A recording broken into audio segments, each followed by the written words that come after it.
Hello दोस्तों, आप सभी का जनता क्रिएशन में स्वागत है। मैं आपकी होस्ट और दोस्त शगुन। आज के इस वीडियो में हम श्री रुद्र संहिता के द्वितीय खंड का 28वां अध्याय सुनेंगे। आइए शुरू करते हैं। ओम नमः शिवाय।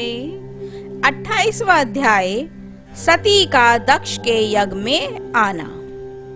ब्रह्मा जी कहते हैं, नारद, जिस समय देवता और ऋषिगण दक्ष के यज्ञ में भाग लेने के लिए उत्सव करते हुए जा रहे थे, उस समय दक्ष की पुत्री सती अपनी सखियों के साथ गंधमादन पर्वत पर धारागृह में अनेक क्रीड़ाएं कर रही थीं। सती ने देखा कि रोहिणी के साथ चंद्रमा कहीं जा रहे थे। तब सती ने अपने प्रिय सखी विजया से कहा कि विजये, जल्दी जाकर पूछो कि देवी रोहिणी और चंद्र कहाँ जा रहे हैं। तब विजया दौड़कर चंद्रदेव के पास गई और उन्हें नमस्कार करके उनसे पूछा कि हे चंद्रदेव, आप कहाँ जा रहे हैं। चंद्रदेव ने उत्तर दिया कि वे दक्ष द्वारा आयोजित यज्ञ में निमंत्रित हैं, अतः वहीं जा रहे हैं। यज्ञ उत्सव के बारे में सुनकर देवी विजया तुरंत देवी सती के पास आई और सारी बातों से सती को अवगत कराया। तब देवी सती को बड़ा आश्चर्य हुआ कि ऐसी क्या बात है जो पिताजी ने यज्ञ उत्सव के लिए अपनी बेटी दामाद को निमंत्रण तो दूर सूचना भी नहीं दी। बहुत सोचने पर उनकी समझ में कुछ नहीं आ सका। असमंजस्य की स्थिति में वे अपने पति महादेव जी के पास गईं और उनसे कहने लगी, हे महादेव जी, मुझे ज्ञात हुआ है कि मेरे पिताश्री दक्ष जी ने एक बहुत बड़े यज्ञ उत्सव का आयोजन किया है, जिसमें उन्होंने सभी देवर्षियों, महर्षियों एवं देवताओं को निमंत्रित किया है।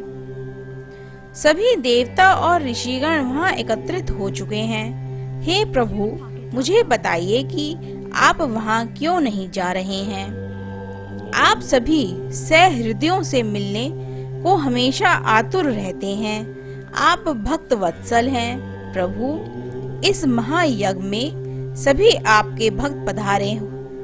आप मेरी प्रार्थना मानकर आज ही मेरे साथ मेरे पिता के उस महान यज्ञ में चलिए। सती इस प्रकार भगवान शंकर से यज्ञशाला में चलने की प्रार्थना करने लगी।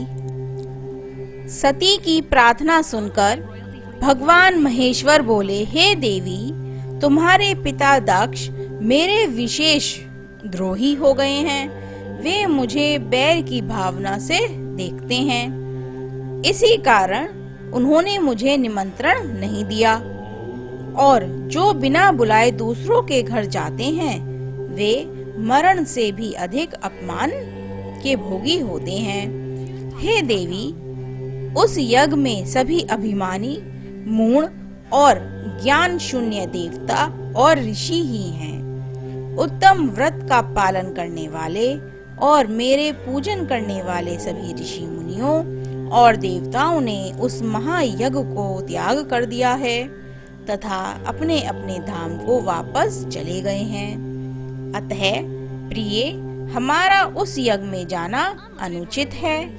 वैसे भी बिना बुलाए जाना अपना अपमान कराने योग्य है। शिवजी के इन वचनों को सुनकर देवी सती क्रुद्ध हो गईं और शिवजी से बोली, हे प्रभु, आप तो सबके परमेश्वर हैं। आपके उपस्थित होने से यज्ञ सफल हो जाते हैं। आपको मेरे दुष्ट पिता ने आमंत्रित नहीं करके आपका अपमान किया है। भगवान, मैं ऐसा करने का प्रयोजन जानना चाहती हूँ कि क्यों मेरे पिता ने आपका अनादर किया है। इसलिए मैं अपने पिता के यज्ञ में जाना चाहती हूँ ताकि इस बात का पता लगा सकूं। अतः प्रभु, आप मुझे आज्ञा प्रदान करें।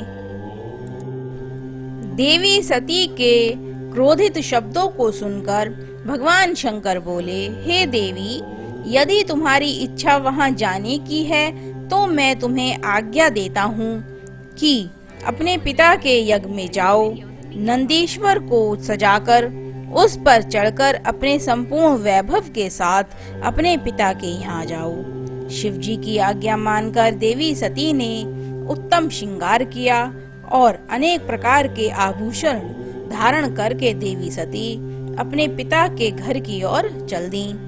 उनके साथ शिवजी ने 60,000 रुद्र गणों को भी भेजा। वे सभी गण उत्सव रचाकर देवी का गुणगान करते हुए दक्ष के घर की ओर जाने लगे। शिव गणों ने पूरे रास्ते शिव शिवा के यश का गान किया। उस यात्रा काल में जगदम्बा बहुत शोभा पा रही थीं। उनकी जय जयकार से सारी दिशाएं गूंज रही थीं। ओम नमः शिवाय। आज के इस अध्याय की कथा यहीं पर समाप्त होती है। आगे की कथा अगले अध्याय में सुनेंगे। दोस्तों, इसी तरह की और कथाओं को सुनने के लिए हमारे चैनल को सब्सक्राइब करें और बेल आइकन जरूर दबाएं, जिससे हमारी आने वाली नई वीडियोस की नोटिफिकेशन आपको मिलती रहे। Thank you friends watching this video. Do not forget to like, share and subscribe.